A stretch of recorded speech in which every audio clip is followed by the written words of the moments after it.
Today we are going to talk about randomized algorithm.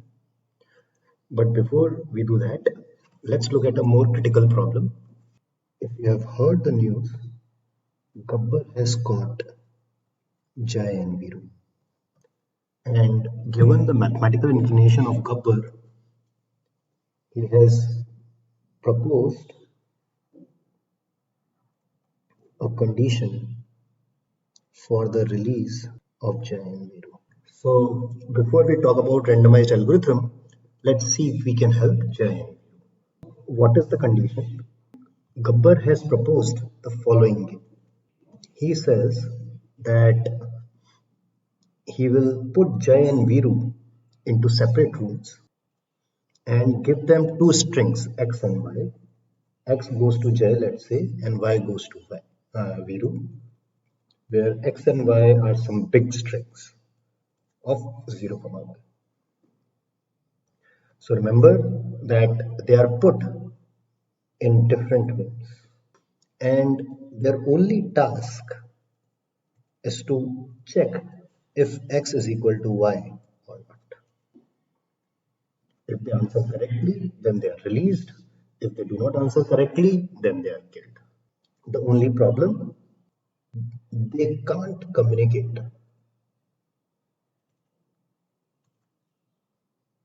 except, let's say, a small number of bits.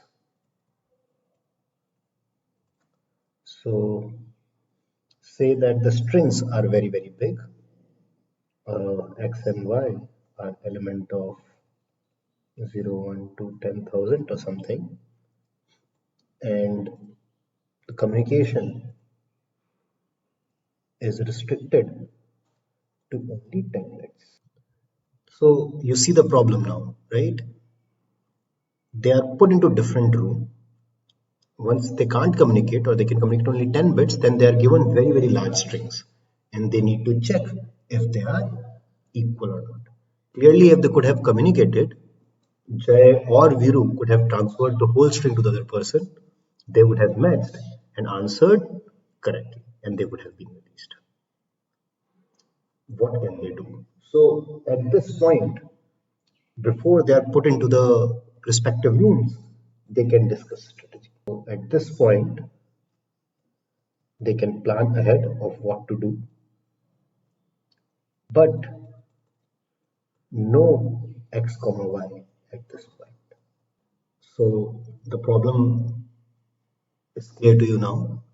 So they are put into respective rooms where they can only communicate small number of bits, but they are given now very, very big strings, and they have to check if those two strings are equal or not. If they answer correctly, then they are released, otherwise they are killed. So pretty soon, Jai and Viru realized that it's not possible to get out for sure.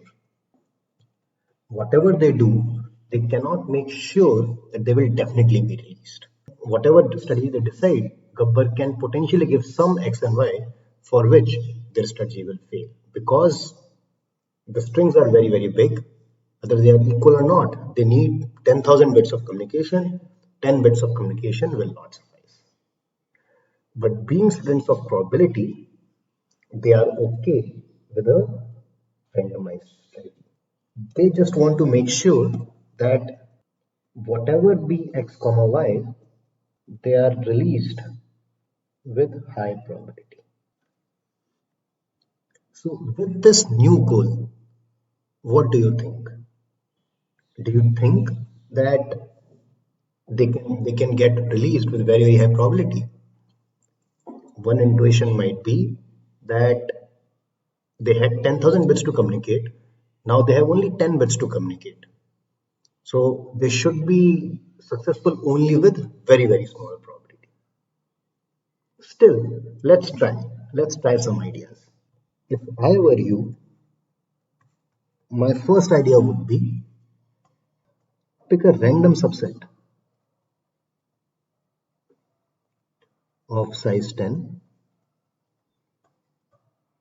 and match that set. If those two subsets turn out to be equal, we will say the entire strings are equal. If they don't, then we say that the strings are not equal.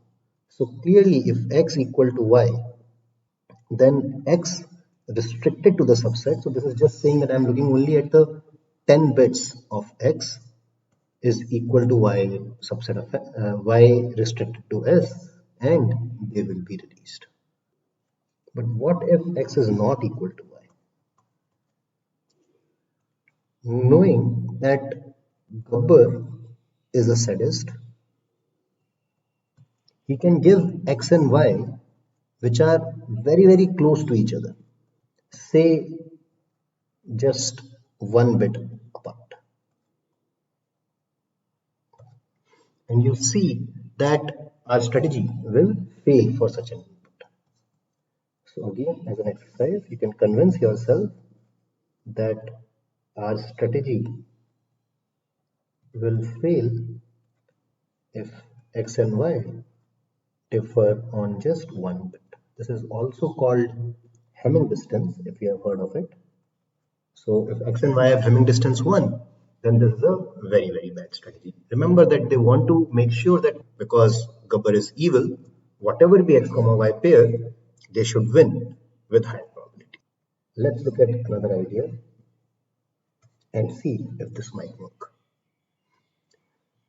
They cannot exchange x and y, but at least when they are together, they can agree on a random string.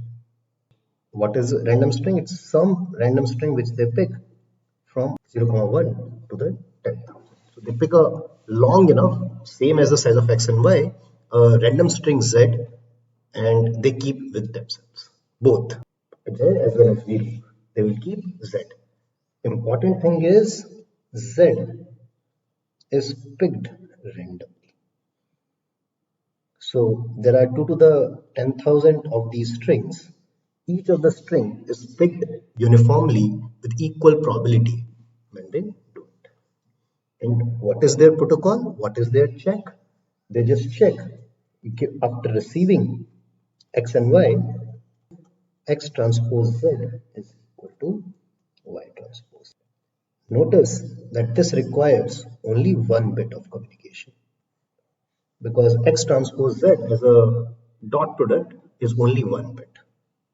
And then if it is equal, they say x equal to y. If it fails, then they say x not equal to y. Now, what do you think? Is this a good strategy? Again, if x is equal to y, this will definitely make sure that x transpose z is same as y transpose z. So they are released. This was the easy case. The tricky case is when x is not equal to y. So we want to find the probability under picking a random z that x transpose z is not equal to y. Remember that the probability is only over the random z. It does not depend on, and you want to find out what is this problem. And with some small work, you can actually figure out that this probability is half. So again, this is a small exercise. My hint would be look at the coordinate where x and y differ. I know that x is not equal to y, so there is at least one bit where they do not agree.